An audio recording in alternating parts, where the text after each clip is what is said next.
What's up? We're watching a scary video, and you guys are gonna get our full reactions. Me and my cousin Adam. We've done videos together. Just me. Yeah, you guys might see us before.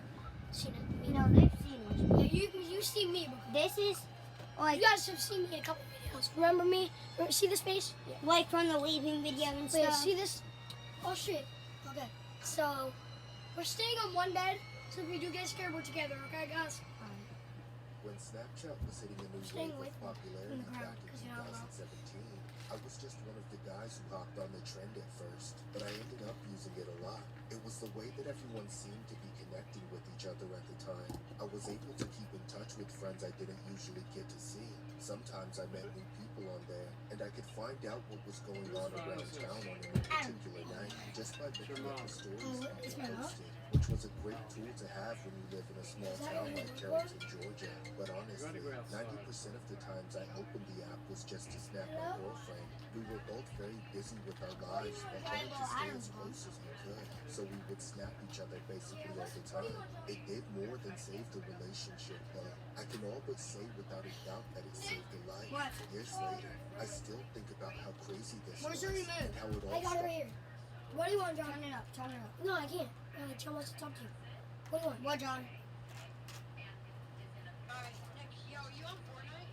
Started out No. from a very mundane set of I broke my Switch, but I don't need to get Fortnite all the way downloaded on it. He wants to scan. He wants to scan. Alright, I can do it when I get back home. Yeah. Okay, bye. Bye. Sorry, a little break, but we're back. Sorry, guys, we had a little break. My brother called me. I think he was too scared. I think he was like, "Where are you?" circumstances. I was at home working on a kinesiology case Let's study do when this, I got a guys. Snapchat from my girlfriend. It was just a car selfie with no caption, but that was what most of our snaps back and forth were, just so we could see each other's faces, I guess. I took a quick selfie on my own and sent it back, then tried to go back to see what I was working on. But within about 30 seconds, I got another one from her. This time she was in a line to check out at the grocery store, taking a selfie over her shoulder at the people in line behind her. There still wasn't a caption, so I was a little confused as to why she showed me the random strangers that were just going shopping. So I sent back a confused selfie with the caption asking what she was saying. The next snap was of her walking through the parking lot to her car, but this time she said she was on her way to see me. I smiled and looked over at the picture of her for a few seconds before it expired, but then at the last second, I noticed something disturbing in the background. There was a creepy man walking behind her, clearly checking her out. I immediately snapped her back, telling her to call me right away. But despite us going back and forth for a few minutes, there was all of a sudden no reply. I then tried calling her, which I guess I should have done in the first place, but she didn't pick up. She also hadn't opened my message yet, so I assumed she was talking to a friend or too busy driving to use her phone. I knew she was on her way to my place, so I decided to forget about it and try to get some work done before she arrived. At that point, I ended up getting a little too focused on what I... Turn that top light on for a second. Just for a second.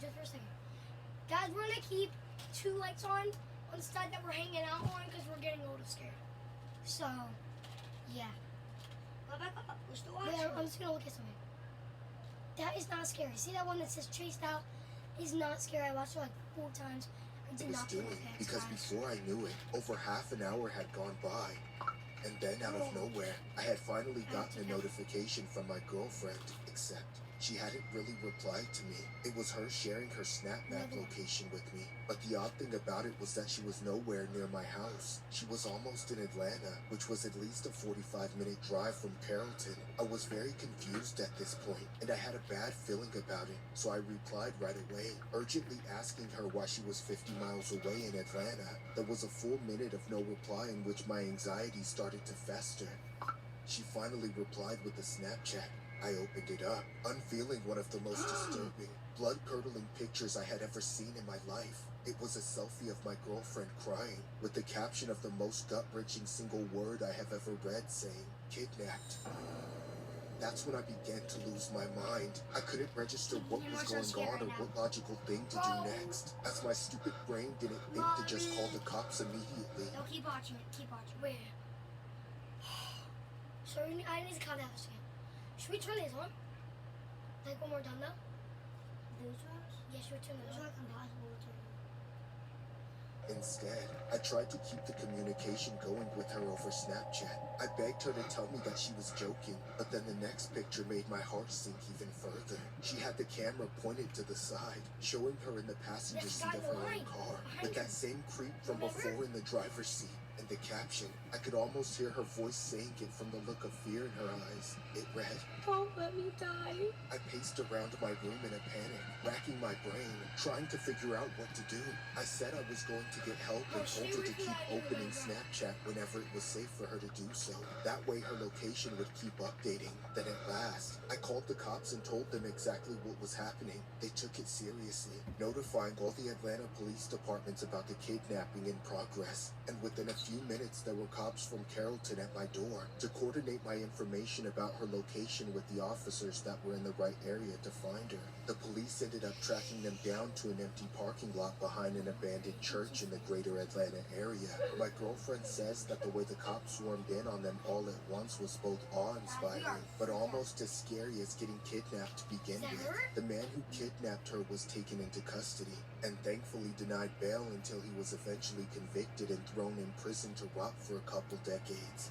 Unfortunately, that hasn't been enough to help my girlfriend from being traumatized about it ever since, and I don't blame her one bit. I've never stopped beating myself up for not going about it better either. I always think of ways in which I could have maybe stopped it from happening in the first place, or at the very least how I could have lessened the amount of time she had to be trapped with that psycho.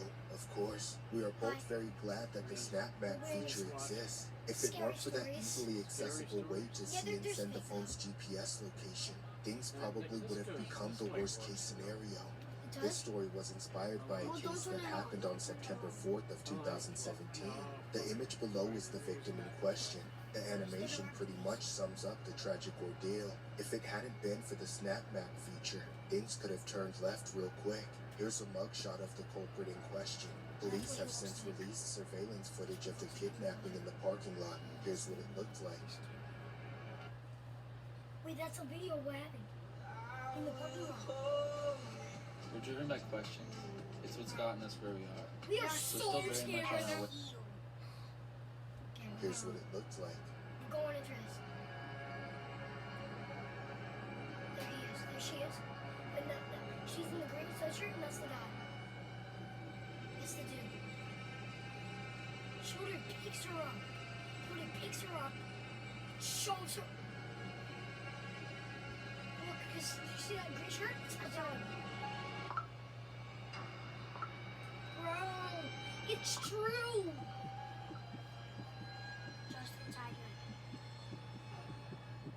This happened when I was a freshman in college and lived in a It's tiny so much two-bedroom house in one of the off-campus neighborhoods with another girl. But in an effort to make friends aside from my roommate, I spent as much time as possible on campus. After classes, I would usually study in the library for a few hours or go to the student gym. Whenever I was at the gym, I would always run into this guy named Justin. I never saw him do any real workouts. At most, he would just walk on the treadmill for a few minutes. It was clear that his intention wasn't to exercise, but to lurk around and bother the girls that were there, me being one of them. He would always come up and talk to me while I was in the middle of a set. I would barely acknowledge him, maybe giving him the courteous nod just so he could leave me alone.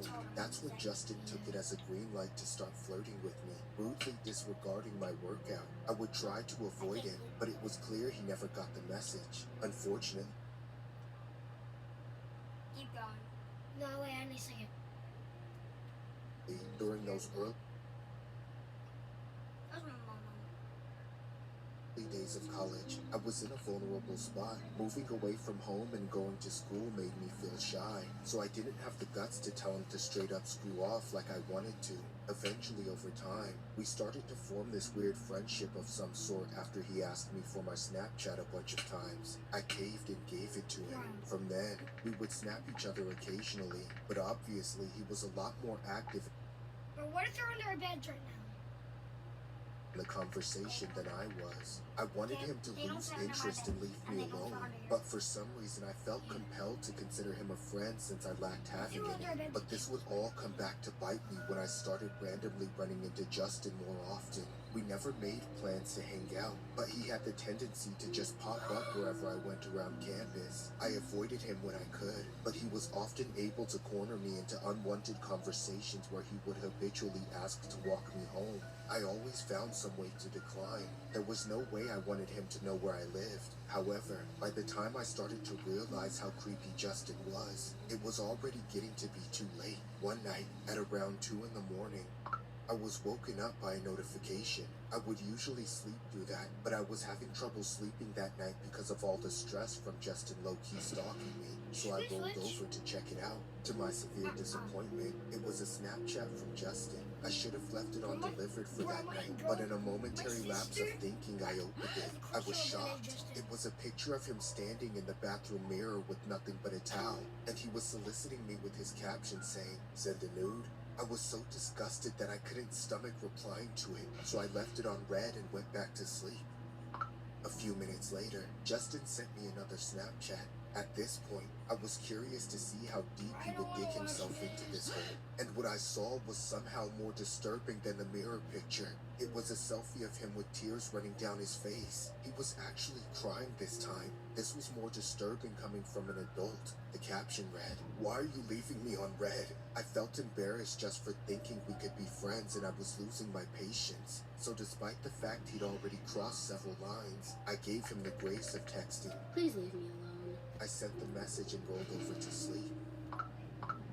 That's when I heard multiple Snapchat notifications from Justin, but I ignored them for as long as I could. However, the whole situation was causing me to toss and turn, but without ever getting any good rest. Finally, after about an hour, I gave up and checked my phone. The series of snaps I opened in that moment made my blood curdle. The first one was a picture of his feet up on a public bus with a caption saying he was on his way. But what was seemingly just a harmless back and forth interaction became all the more disturbing when I saw his next Snapchat. It was a snap in front of my house saying he was here. I freaked out and sat up in bed. It was clear he already knew where I lived, but it wasn't over yet. That alone was bad, but it was the third snap that made me know I had to get the police involved. It was a picture looking through a gap between a set of doors. A picture of me sleeping in my bed with the caption, "You look so beautiful when you're asleep."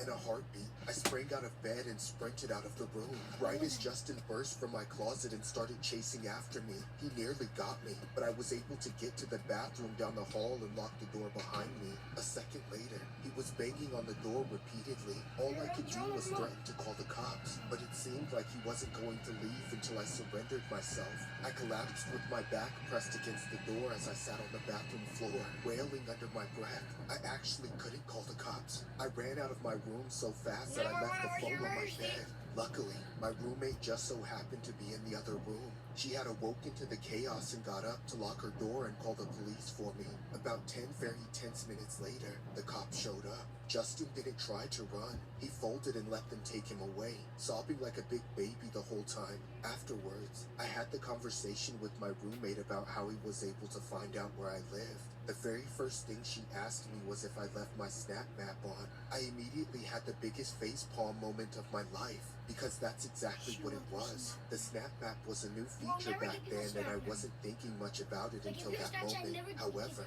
I also learned how little the college cared about my safety. When the cops ran Justin's background, they found multiple instances of aggravated stalking, yet somehow he was allowed to just wander I would around actually campus get all my the map time. for you, and you'll get my map This for me. story was Yeah, inspired by a real-life and you event give it to where your a mom and dad and everybody else. Like all your gold I have a friends that surprise you for know, you. like, I have a don't do surprise that for stuff. What? Let's And do it at the keep same time. that if you're not, Two, one. if you're somewhere really far away, Free cancellation then they'll most probably days. call the police. Booking.com, If you don't tell booking.com. them that I'm on Yeah. vacation. But I told all my friends if I'm going on Obsessed vacation. with Crown Vintage shoes. I love that you can wear them with anything in your closet.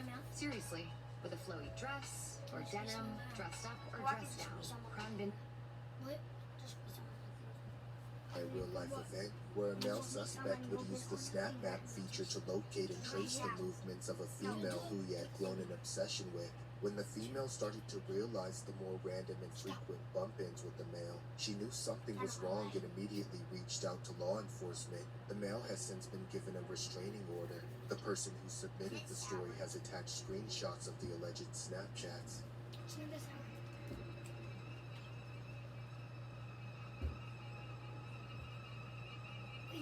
That's the video.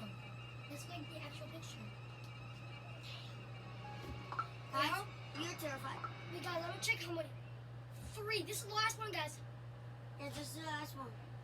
Guys, we're good. So last one. This is gonna be the end of the video soon. In like 13. No, like 6, In like 6 minutes, we'll be done. 5 minutes. But hey, right now is a good time to say like, please subscribe to my cousin and like stuff, cause he doesn't have that many subscribers, and he really needs it. Guys, thank you for almost getting 50, bro. Yeah, thank you, Victor. Is getting to 50. Our goal to the end of the summer is to get 100. At the end of the year is to be at 105. Yeah, 105. If we can At get the to end of the year. if we can get to 105, we will be so happy. Man, I'll record. No, if you guys get me to 105, I'll record every single day. So subscribe, put on notifications, and Like, just, yeah. Okay, we're gonna get to the third story. You can see it right here, look. Choose that from that story. Someone reads blah, blah, blah. Okay, ready? 3, 2, 1. Here we go, guys.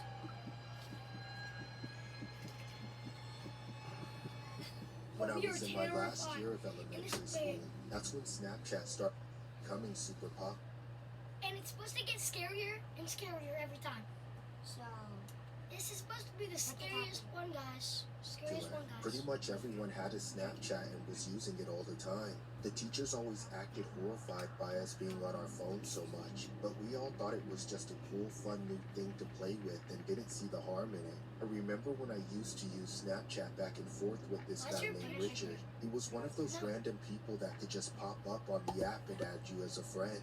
These days, everybody knows to be cautious with adding people you don't know, unless you really just care that much about seeming more popular to everyone else. But back then it was different. It didn't feel dangerous to simply text people and maybe trade photos even if you've never met them in person before. Plus, it was really cool that it was a possible I don't get off me. way to Attack make new with him. friends that you didn't go to school Attack with. with because you were scared, Everybody was guys. randomly adding people and accepting random requests to just have something to do. You're So, scared too. even though I never knew a Richard, I added him back and we started to talk. After a few weeks, it seemed like I might have really made a new friend, or at least an online friend, like the modern day equivalent of a pen pal. We had a streak of selfies, and we would also send each other whatever other random snaps we took that day. Based on the pictures he sent me and the stuff he posted on his story, I was pretty much certain that he was real and not a catfish. Sometimes, I'd even ask him out of the blue to send me some specific pose in his next selfie, like a peace sign with one eye open, and he would do it, which was how I knew he wasn't just using someone else's pictures. Also, Richard was kind of cute to me, and after talking for a little while, we learned that we were about the same age and lived in the same area, sort of. For a while, there was never any talk about meeting in person, and every day that went by he didn't ask me to come over made me that much more sure he wasn't creepy. Of course, he did ask eventually, and I was almost willing to do it, but even at that age I knew that it would be really stupid to do. Instead, I did something else that was really stupid, and I asked Richard if he'd rather come to my house, since I wasn't comfortable going to the house of somebody that was technically a stranger. He said that was fine with him, and I gave him my address. But even though we talked about it, we never actually made plans to meet up. We kind of just forgot about it, or at least No. Funny guy. Bruh, we just got an ad break. I'm gonna wait. Oh, come on, we go. Or at least Get ready, that's what I thought happened, until one night when I was awoken at 3 a.m. because somebody was spamming my phone with Snapchats. I finally got up and looked at the notifications and realized they were all from Richard. Confused, I opened them and saw a series of snaps of the outside of my house. They were captions saying stuff like, "Hey, you up? Let's hang out." Or, "I'm here. I'm outside." Right away, I was finally getting that something wasn't right about this, so I didn't respond at first. Instead, I got out of bed and crept up to my window to take a peek outside. My bedroom was on the second floor facing the street, so I could see the whole area, and there wasn't a single soul out there except one person. A fully grown man in a hoodie standing outside my house with his white pickup truck parked in my driveway. I knew that wasn't the Richard I thought I was talking to. I stepped away from the window so he couldn't see me, and then I told him off with a few nasty snaps. Leave me alone, you're not Richard, you creep! I was so scared of getting in trouble with my parents, thinking they would get mad at me for talking to strangers on the internet, that I tried to handle. I'm going forward a little bit so we have less Unfortunately, time he because persisted and sent me another snap. I opened it, and again, it was an image of my house with the caption, "I'm not leaving until you come outside." I still wanted to keep my parents from finding out, so I kept snapping him back, trying to reject him, telling him to screw off as harshly as I could. He opened my message, but this time didn't reply. A few seconds passed, and I thought for a moment that it had done the trick, but when I started hearing noises outside, I got up and went to my window. No, don't skip. I want to see that part. Right as I pulled back the curtain, I saw that man right in front of my eyes. In a split second, he punched through the window pane and tried to grab me, but I jumped back just in time and ran away, screaming at the top of my lungs until I made it to my parents' room. My parents got up and immediately came to my aid. By the time we got to my room, there was no sight of the man or his truck. There was just a bunch of broken glass all over the floor and a ladder sitting outside my window. I still can't believe how desperate he must have been to go through the trouble of bringing a ladder and leaning it up against the side of my house just to have a chance to get at me. But for a while, I could never figure out how he was able to fool me with the pictures of that kid that seemed so legit, until the police finally finished their investigation on my report and were able to track him down and arrest him. It turns out that the Richard I thought I was talking to was that man's son. He had been coercing his son to pose for multiple pictures and videos, just so he could use them to put up a front and lure people like myself into thinking he was one of us, and not that nasty old creep he actually is. This story was inspired by a man who would intentionally pose as a teenage boy on Snapchat to prey on the gullible, vulnerable victims he tried to lure in. The number of victims was said to be around 31 individuals in total. He has since been arrested and charged accordingly. Stop. Oh my god. Turn it off. I'm about to go in the other room for a moment.